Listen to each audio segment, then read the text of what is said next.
आगे इस्तीफा लोगे या नहीं लोगे? तो अब पूरा कैबिनेट ही भ्रष्ट हो रखा है, तो क्यों नहीं मांगेंगे भाई? यार आप पेट्रोल वगैरह के लिए आवाज उठा रहे हो, यहाँ पे स्टूडेंट के लिए आवाज तो आप उठा ही नहीं रहे हो। स्टूडेंट के लिए आपने एक लाइन नहीं बोली यहाँ पे। हर देश से खाना यहाँ आ चुका है. महाराष्ट्र. महाराष्ट्रामधून आले? हां. कुठून महाराष्ट्रामधनं? टेंभुर्णी, सोलापूर. सोलापूरवरनं. पण तुम्ही इकडे का आलात? महाराष्ट्रात पण चालू आहे प्रोटेस्ट. ठेणगे तर इथूनच पेटले ना, तर परत आपल्याला जिथून क्रांती घडते तिकडूनच आपल्याला हातभार लावावा लागेल आणि ते येणं पण गरजेचं आहे आज. प्रवास लांबचा आहे महाराष्ट्रावरून इकडचा. हो, आणि इकडनं पण पुढचा प्रवास लांबचा आहे. इथून पुढचा प्रवास खूप लांबचा आहे, तसा जवळच आहे बघायला गेलं तरी तर लांब आहे. खूप लांब आहे तसा.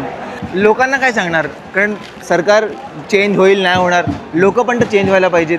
लोकांना तुम्ही बेटरमेंटसाठी तुम्ही काय बोलू शकता? एक गोष्ट अशी आहे की लोकांच्या प्रत्येकाच्या मनात ही आग आहेच, पण कुणीतरी त्याला पुढं होणारा पाहिजे असतो. एक जण गेला की पाठीमागे येणारे भरपूर असतात. बरोबर.